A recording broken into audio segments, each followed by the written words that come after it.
Welcome back, everybody. This is Tyler Weeb from Pro Physique, and today we're going to talk about low back injury prevention.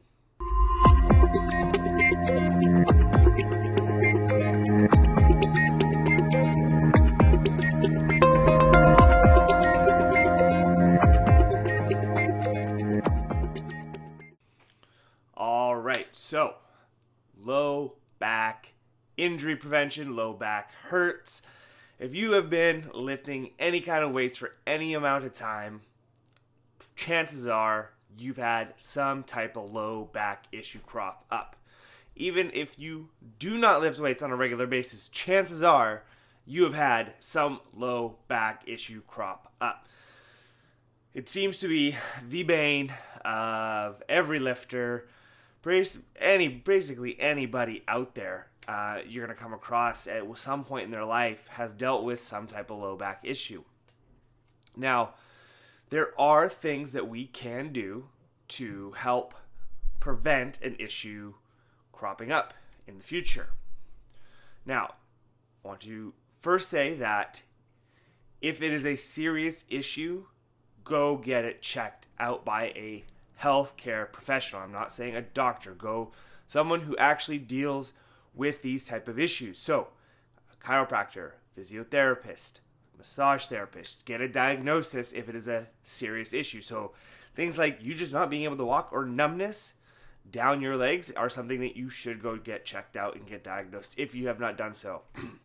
This video is strictly for preventative and those mild back strains. All right? So, if it's something serious, go get it diagnosed and go get a plan for rehab. But for the most of us, there are things that we can and should be doing. I think almost every workout or every other workout to help us stay healthy, because the more healthier that we can stay, the weight that we can lift, the stronger we can be, or the more jacked that we can be, which is always going to get us towards our eventual goal. All right, so the more time that we have to spend nursing an injury is less time spent that we can be working towards said goal.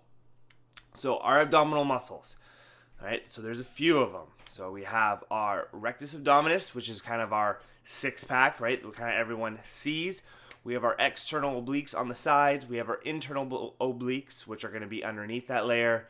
And then we also have our transverse abdominis, right? So that transverse abdominis is our deep musculature of the abdominals that is really going to help stabilize our low back or our trunk, okay? So, what are some things that we can do to help prevent a low back injury coming? Well, this is something that I really like to do. This is a routine of mine, and it has helped immensely. I have dealt with low back issues in the past. I've had a bulge disc before. My wife has had a bulge disc. She has done these things. I have done these things. Millions of people have done these things. Then that has helped. So, first of all, front plank. All right, so sounds simple because it is simple, but it is such a good exercise to help train the body to stay in a neutral position while we're lifting, as well as training that TVA, that transverse abdominis, to help stay stabilized. All right, so all you have to do is from the forearms. I like to work up to 2 minutes at least, so whatever that looks like. All right, so you can do a few 30 seconds. All right, you can do 2 1 minutes. But the goal is to challenge yourself. But what you should not be doing is going to, you have postural failure and you are still going, because then we are defeating the purpose of the exercise. Okay, so you should not be feeling this in your lower back, right? So you should not have a dip in your lower back. We should have a neutral spine. So what neutral looks like for each individual is going to be completely different, because everybody's spine shape's a little bit different. I do have a bit more of a dip, but that's still neutral for me, just because I have quite a pronounced curve in my back. So work up 2 minutes, 3 minutes, as long as you're not feeling that in your lower back. I like to do this before, especially my leg days, so before my deadlifts. I like to just at least warm up my abdominals, kind of get them quote-unquote awake from sitting all day, because I do a lot of sitting now. So I will just pop down and I'll do a minute, rest for 30 seconds, 1 minute, boom, that's it. It's nothing strenuous that's going to make my abdominals hard, so I'm not going to be able to brace while I'm lifting, but it's enough just to kind of get them moving, get blood flow, wake them up a little bit, and then I can go into my main lifts. All right, so front plank. So then I like to move into side plank. So now we're looking at internal, external obliques here. So this is not to say that this is what this is going to develop for that V look, right? We're going for stabilization, right, of the spine. So side planks, I like to move into those. And again, we're looking at not going into postural failure.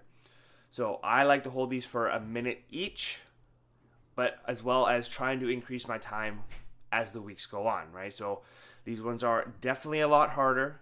They're the front plank. So work up, even if it's 10 seconds and you have to do that 6 times to get to a minute, that's okay. Just try and start to increase that time. All right, so side planks. So from there, I will go into a little more movement-based exercises that are going to challenge my pelvis to stay neutral, which again is going to help us keep that core tight as we are training and help stabilizing that lower back. We are not putting our hips or our pelvis into a hyperextension, which is going to put a lot of unnecessary load on the lower back. So I like to go into what's called dead bugs. So it's exactly how it sounds. It kind of looks like a dead bug. So you're going to be on your back and you are moving your opposite limbs at the same time.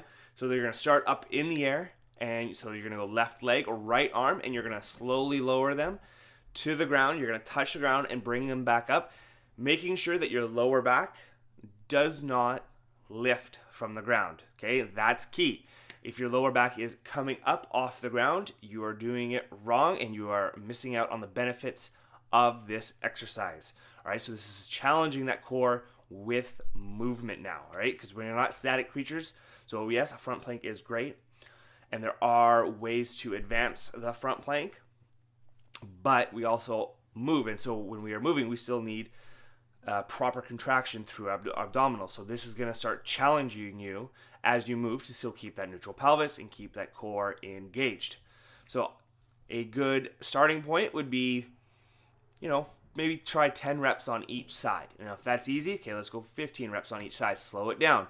There are things that you can do to make it a little bit harder as well. But for the most part, these are great exercises to get to a point, and then you just kind of maintain, right? And you just kind of stay right where you can be or right where you need to be without getting injured. So we'll go dead bugs.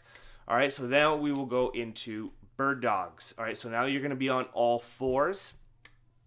And this time we are still doing opposite limbs again. So left arm, right leg again. And this time we are getting into that neutral pelvis position again. And then you are going to reach out, left arm, right leg, maintaining that core stability. So you're not letting those hips drop, right? We want the hips level. So if you were to put like a pad on your lower back hips there, that pad would not fall off. The pad would stay right there, right? So that's, again, forcing you to keep that neutral pelvis and keeping those abdominals engaged through movement, okay?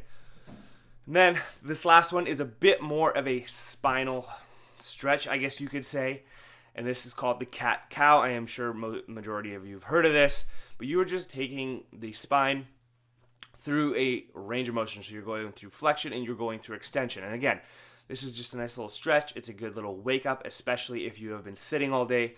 Just kind of gets the spine moving, gets the back moving, kind of go through its range of motion. So again, I would maybe go with the bird dogs. Let's go 12 on each side to start off with. And what you can do is, to make it harder, is you can hold for 3 seconds when you are fully extended and then bringing them back down. And then with the cat-cow, I would just do 12, 15, just so you're feeling good. And then that would be it. So I have found that these exercises really help me with just preventing a lot of low back stuff really coming up, especially if you sit a lot, right? You're in that slouched over position. Abdominals are not really engaged all day. They're just kind of sitting there soft. So you get into the gym, this routine can only, takes 5 to 7 minutes, kind of wakes everything up that you're going to, essentially need to kind of keep that low back staying healthy. So that's going to be everything today, guys. Thanks for watching. please hit the subscribe button. Love that. If you have any questions, leave them down below. Love to hear from you, and have a great Wednesday, guys.